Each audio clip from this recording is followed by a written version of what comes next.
Hello, model railroaders. John back with the 16 by 8 river layout. Excuse me. I'm back to show you. I had built that extension to trim off my river, and I came out a little better than I expected. The slope wasn't what I was good. It was what I was originally shooting for, but I'm happy with it nevertheless. You can kind of see there's where the river ends, right over in that point. And then of course this comes over here, then it comes back around, and you can see where it ends here as well. So now I've got kind of this, it almost looks like an island, dividing the river. But it would, like I say, it would more or less make it so the river is coming out this way and just protrudes out beyond the layout and then curves around and goes back over into there. So, but yeah, I'm very happy with it. I think it was a nice addition, and it's still very wet. My soil hasn't come through the grass yet until it dries. I'm gonna have to add a little more to it, and of course a lot more brush and tufts. I'm gonna start working on making some of the grass tufts using static grass. So I got a whole plan for that.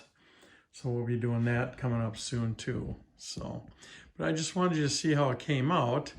I'll kind of lift up high here so you can kind of see it from there all the way over to there. And it really just followed the path. It's super nice going around. I matched the walls really nice. Added that little outcrop right over here. I have to still finish painting it. That's my first coat of paint. But I can only do so much because this is going to take. I kind of went a little fast on it.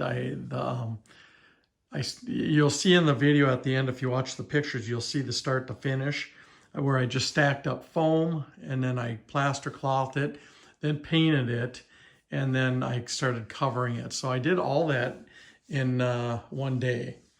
So, this stuff is still kind of damp. Now the plaster cloth, not plaster cloth, I'm sorry, the Sculptamold. I didn't use plaster cloth, the Sculptamold. The Sculptamold is, it's probably not dry all the way through the deepest parts, but it's really hard. I mean, I waited to do any groundwork till it was hard as a rock, on the outside. So then I painted it, and it was already rock solid by then, but just felt cold, so you kind of know it's a little damp. And then what I did then was I put, after I painted it, I let the paint dry for about 2 to 3 hours with the fan on it. And then after that, I did the ground cover. I just got basically the same grass as I do on the hill. The T1350 with some T1363, and then a little bit of the yellow grass, and then of course I use grout for the soil to poke through. That's what you can kind of see, the light gray stuff coming through. And there'll be more than that coming through after a while. It's gonna take a while for it to dry. So, because right now it's still probably kind of blending underneath the grass. So, but I think it came out really nice, and I did poke the trees down.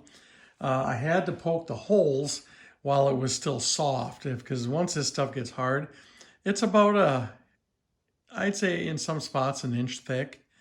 It's really tough to poke down. You almost have to use a drill to do it. And so if you want to put more trees, now I may put a few more trees, but I don't think there's gonna be a lot more. There's just gonna be more grass tufts and things like that, and static grass is added to it. That's really all that's gonna happen at this point. But what it really does do, in my opinion, is it gives it a nice three-dimensional look, especially with the train now. The train's kind of now in the middle, with land on this side and land on the other side. So it's kind of neat the way that worked out. And now that I see this, I may do this in some other spots on the other side of the layout, and maybe possibly down in this area over there. So we'll just have to see how things go. But also the nice thing is now the epoxy, the river stuff, I can start at any time putting some of the river, the epoxy down over in areas like that down there. And I just have to get the trees painted back behind on the wall over there. And then after that, I could start putting some of the water down in this area too. So I just want to finish the land a little bit over here, a little more. So it's getting close to doing that kind of stuff. We'll just have to wait and see what, how long it takes me to progress a little further. So yeah, it was not a hard thing to do. Like I say, just watch the pictures. It's basically stacking some foam. Well, and then I glued it. So the actual time of working on this thing was probably about 14 hours, but I didn't work on it, of course, that long. I would say I worked on it maybe 3 hours tops, you know, because most of the time was waiting for things to dry. Cutting the foam, sending it up to dry with Gorilla Glue. I let it sit 6 hours, so it was really strong. And then, of course, I put the plaster, or not I want to say that all the time, Sculpting down. And I did let that harden, so that was about, I don't know, 3-4 hours itself too, till it was good and hard. And then you kind of have to rub it, you know, to get it nice and kind of a smooth shape and kind of fine tune your slopes and stuff.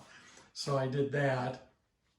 And then I let that dry again. So there's already about 8 hours knocked out, but all that time, the foam took me about 15 minutes. The plaster cloth took me about, probably, not plaster cloth, Sculpt mold. It took me probably, I suppose, about 45 minutes to shape, put it down and shape it. And then the grass and the soil coming through, poking through, you know, that stuff took me probably the longest, about an hour, hour and a half. So like I say, I might have 3-4 hours in it, then putting the trees in and stuff like that. So it really wasn't a big deal at all. And it helps that I know what I'm going to do as far as, you know, the processes I use to do all my grass and stuff like that. It makes a big difference when you already know what you're going to do. So, and the other thing I was going to mention is I've been talking about the lighting in here. Now, I did switch my overhead lights, like I've mentioned, to the bright white. And this color that you're seeing now is pretty accurate. I have not done my canopy lights, but this part is really sticking out with the below, out of the canopy area. So it really does show up pretty well. And now that it's a bright white, you can really see the colors. And I feel they're pretty accurate. The blue on the sky is still just a little bit grayer than I like, but it's not as bad as it was. So anyways, I just thought I'd throw that out there. So I'll just kind of give you guys a couple of views of it. I'll bump the camera here. And of course, I got one of my favorite trains sitting there. The yellow really goes well with the background. So I'm set it down over here. So that's it. I just wanted you to see that. And now on this end is really wrapping up fast. The only thing I'm going to have left now is to work on this tunnel area. I've done no groundwork there whatsoever. It's still just painted, and I'm going to need all that. I got to do all the groundwork coming out of the tunnel, this whole area here, finish this area up here. So, and then of course I'm going to take that bridge off there and paint it too. I got to paint that, and I'm going to put some sides on it as well. So anyways, that's all I got. I just wanted to show it to you, and send me a comment. Tell me what you think of this. I'm really happy with it, and I hope you guys think it looks cool. So thanks for watching, and send me comments.